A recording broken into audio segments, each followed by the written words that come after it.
You don't choose the descent. The descent chooses you. One day you wake up and you realize, can't keep pretending everything's fine. Something breaks or slips or absolutely fucking shatters.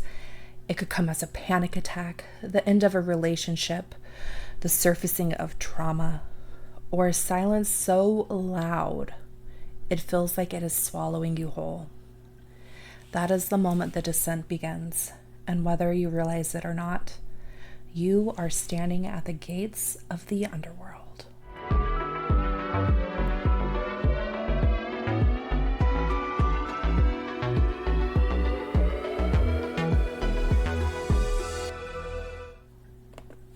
Welcome back to Path of the Dark Goddess. I am Serena Scarlet Fatale. I am a Chaos Witch, a Shadow Work Guide, and Priestess of the Dark Goddess. And I don't teach from theory. I teach from my very blood, bone, and experience. From the trauma that I lived through, that I had to dig up in the dark and claw my way out of the underworld itself. So in this video, we're going to be diving deep into a archetypal journey that I have created called Journey into the Underworld. This is a sacred process that is found in mythology, shamanic practices, pop culture, and within your own experience and body. Today, we are going to be going into the 8 stages of the journey, what they look like, and how the Dark Goddess shows up to break, guide, and also help rebuild you. This isn't spiritual fluff. This is the raw, messy path of becoming. So let's begin.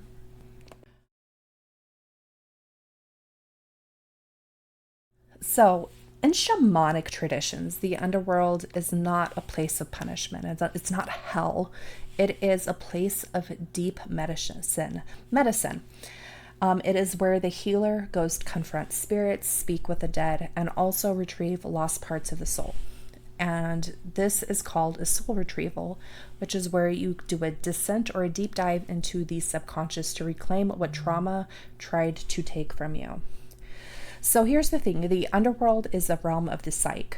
It is your deep subconscious. It's where your grief lives, your rage, your unprocessed trauma, your shame, your unmet needs, but also your power. And here's the thing. Descending into it, that's a fucking radical spiritual experience, but it's also somatic. It also lives within your nervous system, your body, your soul, your blood. It's terrifying. It's sacred, but it will change you. So we're going to kind of talk a little bit about myths and modern parallel and how you can recognize it.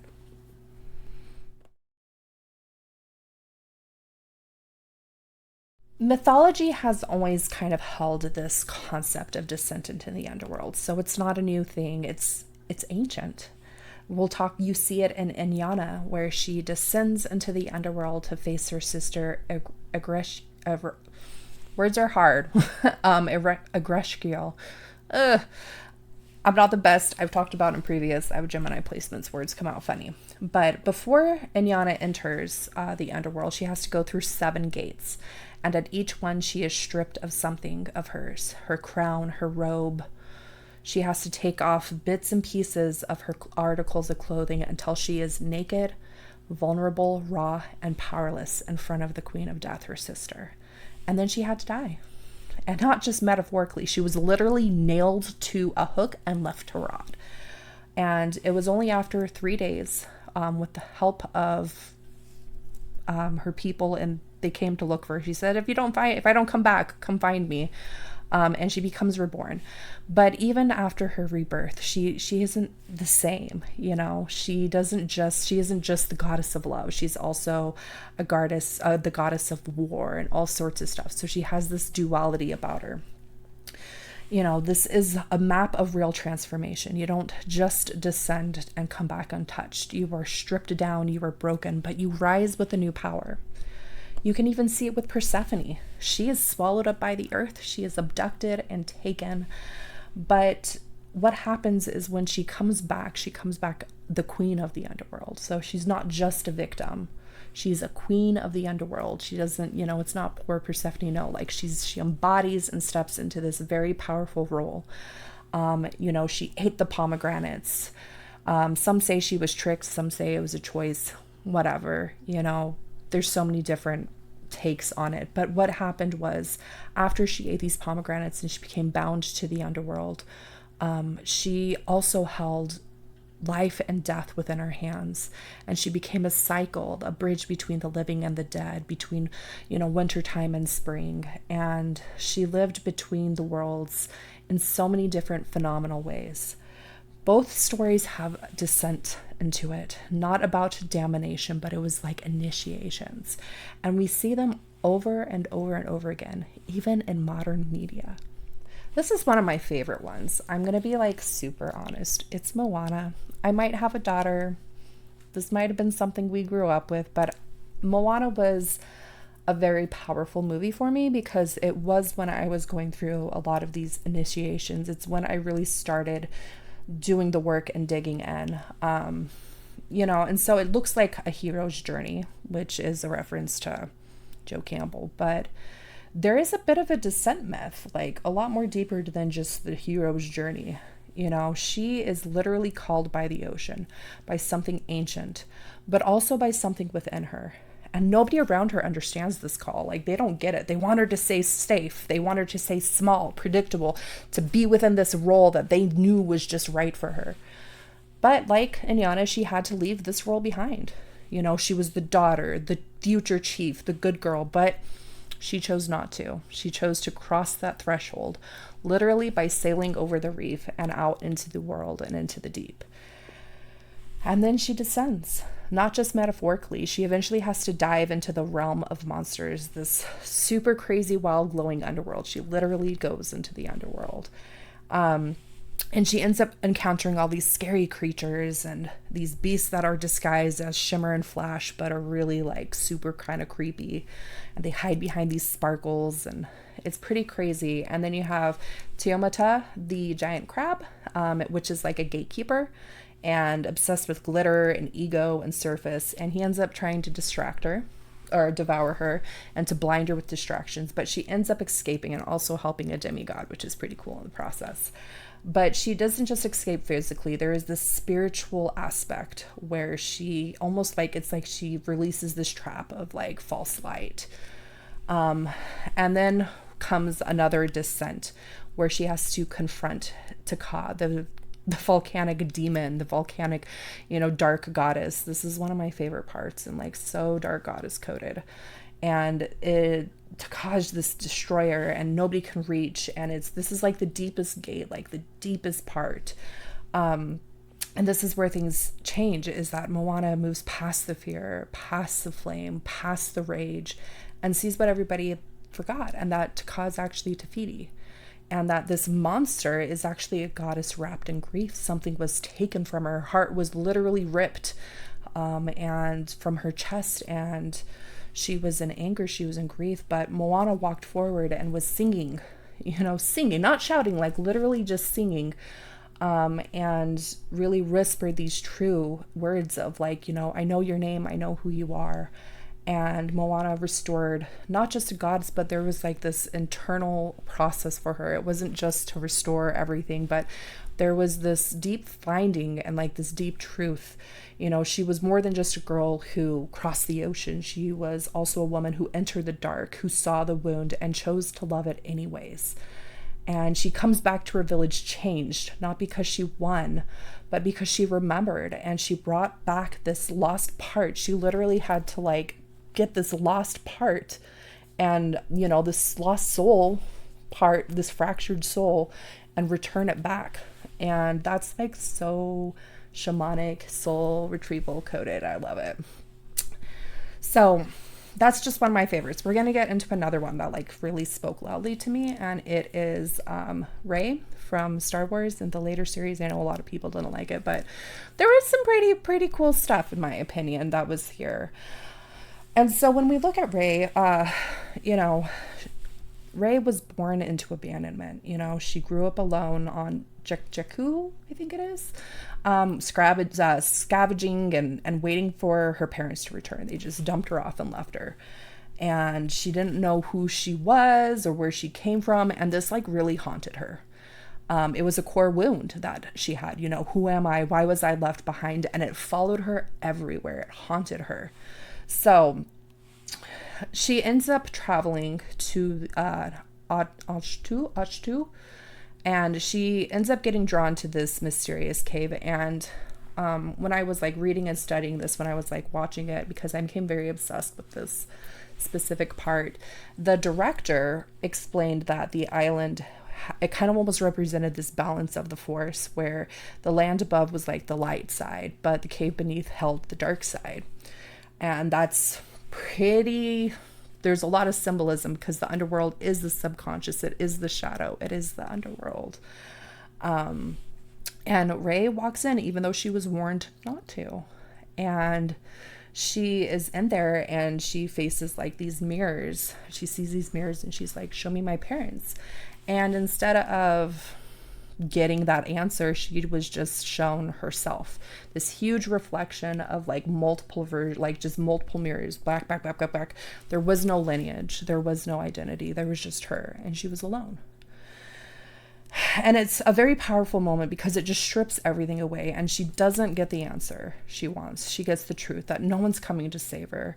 There's no secret family name that's important. There's no inherited identity to anchor to. It's just her. And that's the fucking underworld. Like, the underworld is not going to give you what you want. It's going to give you what you need to see. It's going to force you to face that fear that there is nothing outside of yourself that is going to make you whole.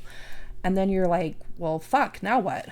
And so this cave scene, it really does show a metaphor for shadow work and a form of identity reclamation. And at the end of the day, Ray came looking for answers, and she left knowing that her power had to come from within. And that's a huge turning point, and there's a whole spew I could go into that. Like, I'm a very big fan of Ray. So anyways, we're going to get into one last one. This is probably one of my favorites as well. I don't know, they all are in their own special way. We are going to talk about Maleficent.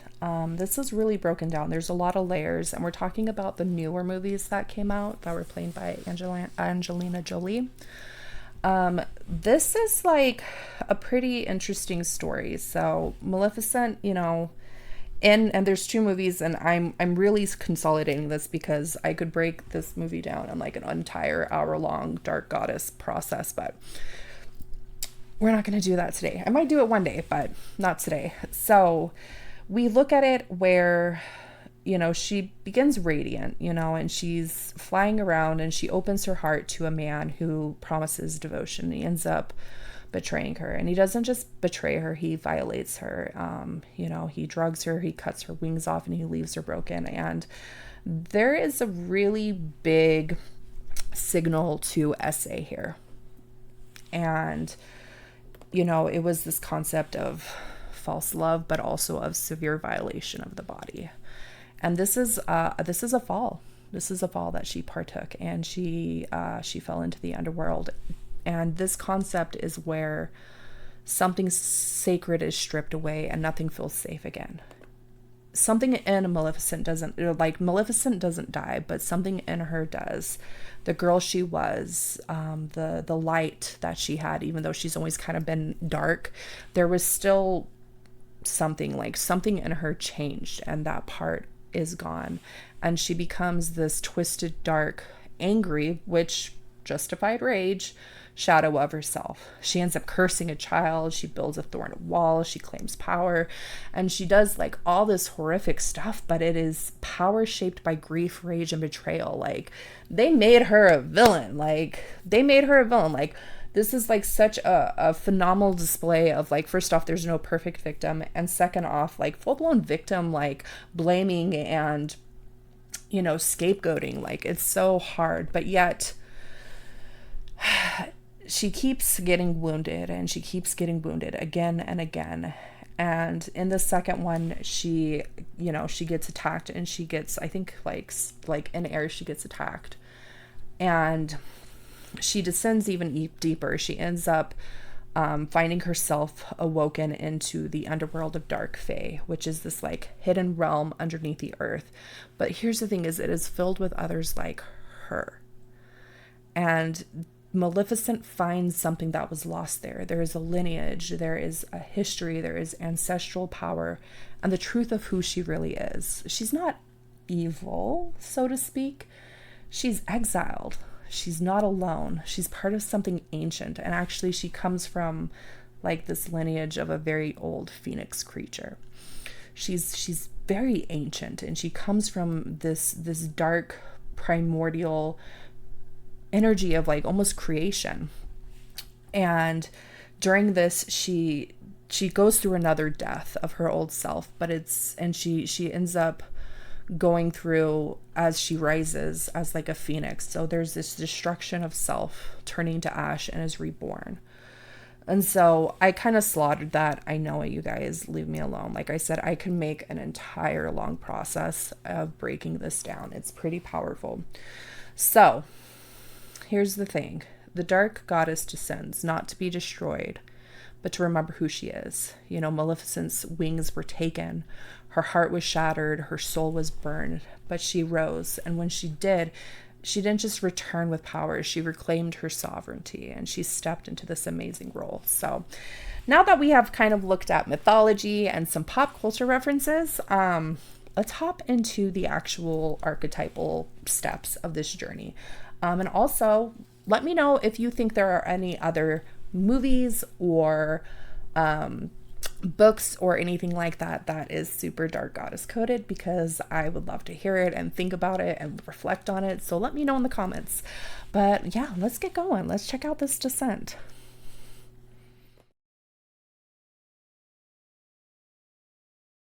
All right, so we have a step one, which is like the fall into the underworld. The descent. This is a moment of collapse. It can come from trauma. It comes from loss, betrayal, burnout, emotional overwhelm.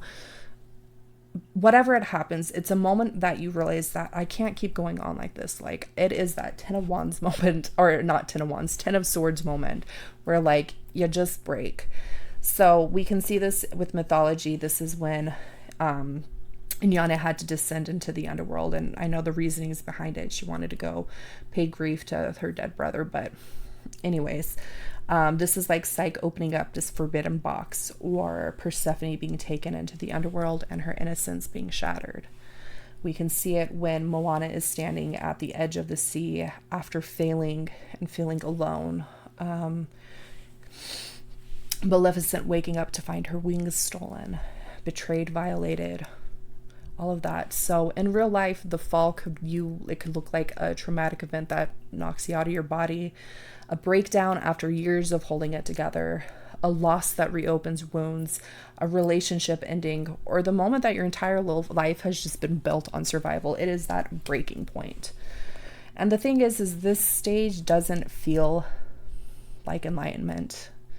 It doesn't feel good. It feels like death. But in real truth, this is where things start to stir. And this is where what was buried can no longer stay silent. And this is where the descent, healing, really kind of starts to begin.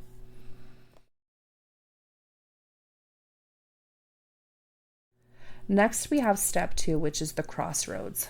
So after the fall can sometimes come like this stillness, almost like where you feel like you are paused or stuck in between worlds. You're not who you were, yet you're not anywhere close to who you're becoming. And yet you are at this crossroad. It is a sacred yet terrifying place. And some would say this is where, the dark goddess waits, torch in hand at the threshold. It's where Hecate honestly is, not just the dark goddess, but specific, because, like Hecate is the goddess of the crossroads.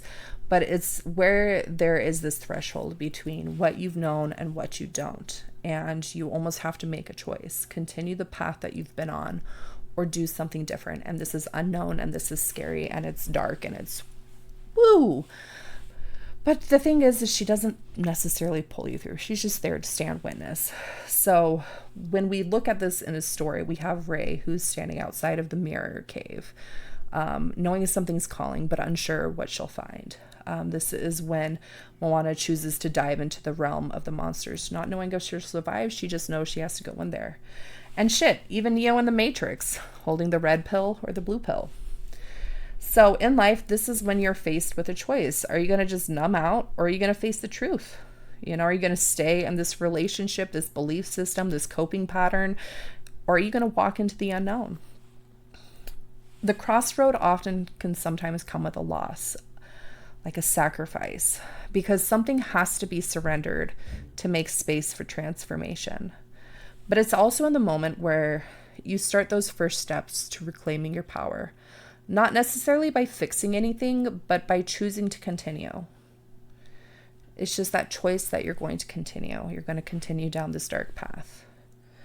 And you start to descend even more.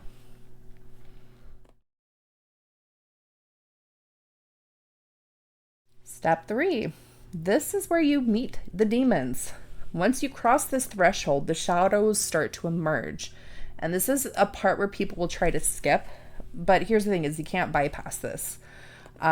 This is where Inyana is stripped of her adornments with each gate. This is where Persephone realizes she can't return unchanged. This is where Ray enters the cave and is only shown herself. This is realistically those parts where we are faced with those demons. We have to take a look at these parts of ourselves, our addictions, our unhealthy behaviors, these difficult truths like that are really getting us.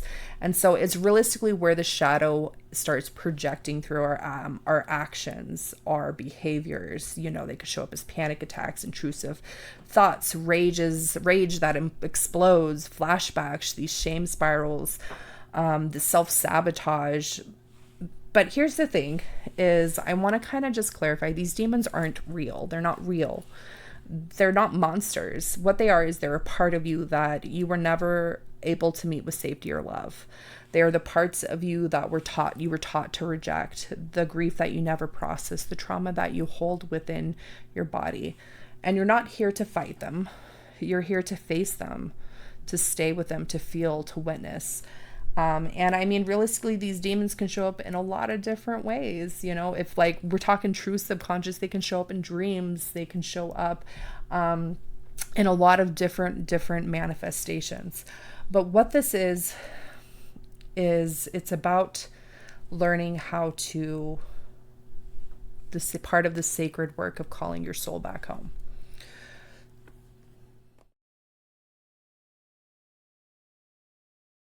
Step 4, meeting the dark goddess. So after the panic, after the spiraling, after everything that had made you feel safe burns to the ground, this is when she arrives.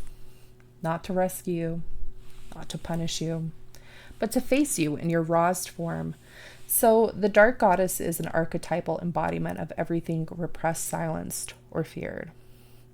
So this is where Inyana is standing naked in front of her sister, the queen of the underworld.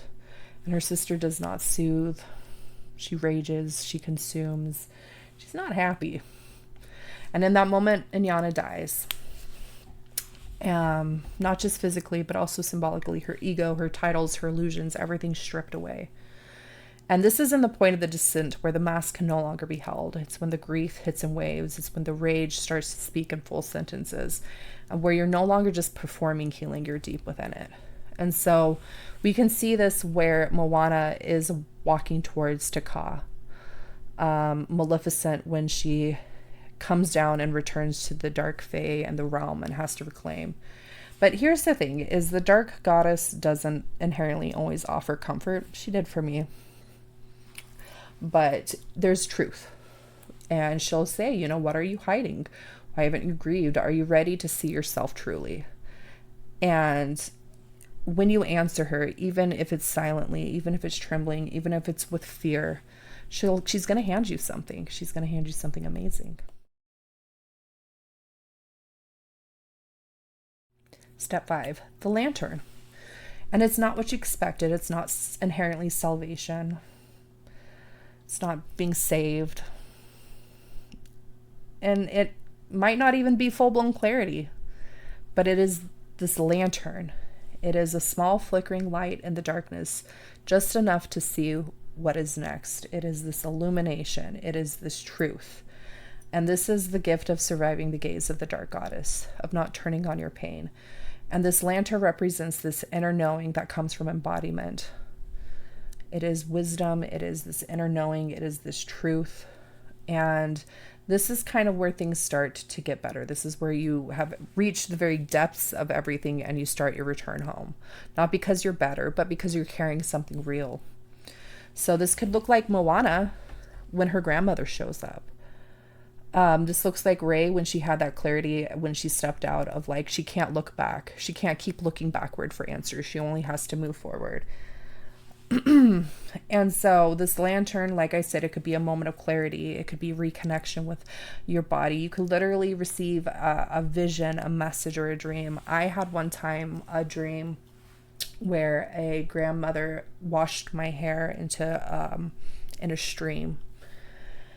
I don't know who this grandmother figure was, but she washed my hair and it was like this purification. I also had another dream where a goddess came and met me in the forest and pulled a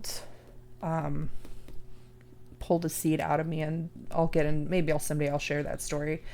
But put this, the seed was like this part of my shadow, and put it in the earth, and like that's when a lot of really phenomenal healing in regards to some of my stuff happened. But also it could be the realization that you don't have to fight yourself anymore, that you have this understanding, there's been this illumination, there's been this light, there's been maybe this aha moment or this epiphany, and you aren't quite leaving the dark yet. Obviously, you still kind of have to start. You've gone into the very depths of the underworld. Like, you're not just magically poofed back outside the cave or outside of the underworld. You also have to, you still have to climb out. But at least you're not fully wandering blind. So let's talk about it. So step 6 is where you start befriending those demons that you met before the dark goddess. Yeah, okay. You're going to start befriending them because you have this lantern in hand and you have to kind of start returning to these parts of yourself. But this time something shifted. The demons, they don't shrink, they don't go away. They just change in shape. And you start to see that the voice that once said you're not enough is something that your inner child may have embodied in attempts to stay safe. That a rage that erupts without warning is grief that was never allowed to breathe. And that panic in your body trying to protect you from the danger it once couldn't escape. It's not about erasing your pain. It's about learning to sit beside it and asking yourself, what do you need? So this is when Rey stopped fearing her darkness and started integrating it. This is where Maleficent starts to soften. She doesn't submit. She's still powerful, but there is a nurturing, protective energy that she has about her. And this is even the part where Moana faces to Ka and says, they stole the heart from you, but that doesn't have to define you. This is where the real integration begins. And this is where you stop exiling your shadow anymore. You start learning to hold it. You listen, you offer yourself warmth. And this is soul retrieval at its finest. It's welcoming back those parts of you that were once seen as dangerous, too much, too broken. And now what? They become part of your wholeness. So we're going to get back into number 7. Number 7, the resurrection. So you don't leave the underworld necessarily as the same person who entered it. Something died back there. Not your essence, but the version of you that had to be built around survival. The one who had to hustle for love. The one who shrank to stay safe. The one who confused numbness for peace. That self is gone. You'll never be able to get it back. And there's grief with that. But also in the place of that is something else that is rising. And this is where Inyana is resurrected and starts to be brought back to the world above. Transformed, initiated, and changed. Not by grace, but by enduring the truth. She doesn't return the same way. She has this authority that had to be earned within the dark. This is Persephone returning from the underworld, not just as a daughter, but queen of the underworld. And with Moana, this is when she starts to sail back to her people, not just with the heart of Te Fiti, but with embodiment of who she truly is. This is Rey after having to face Palpatine and choosing her name, not because of blood, but because of soul. And this is Maleficent not lifting the curse, not with vengeance, but with sovereignty and love. Resurrection isn't the end of grief. It isn't perfection. It isn't back to what was normal, but it's the rebirth of your truth. You speak differently, you move differently, you know your limits, your boundaries, you know your power, and you can sit with your past without being swallowed by it. This is what rising from the underworld looks like. You're not healed, but you are whole. Oh, I'm sorry. You're not healed. You're whole. This is my favorite part. Anyways, for those of you who know, you'll understand the next reference with this. Number 8, Dark Goddess Rising. This is where you are really in your power, and you're not here to conform. You're not here to shrink. You're not here to make people comfortable. You are someone who has literally been to the underworld and came back carrying a light. In mythology, this is the full circle. It's when this whole journey becomes wisdom, and you're not just a seeker, you are a torchbearer. And you faced your rage, you faced your grief, you faced your fear, and instead of it destroying you, it made you sovereign. It made you complete. It made you whole. And you don't need approval anymore. You don't need to explain yourself. You don't have to prove shit to anybody. You carry the medicine of your descent.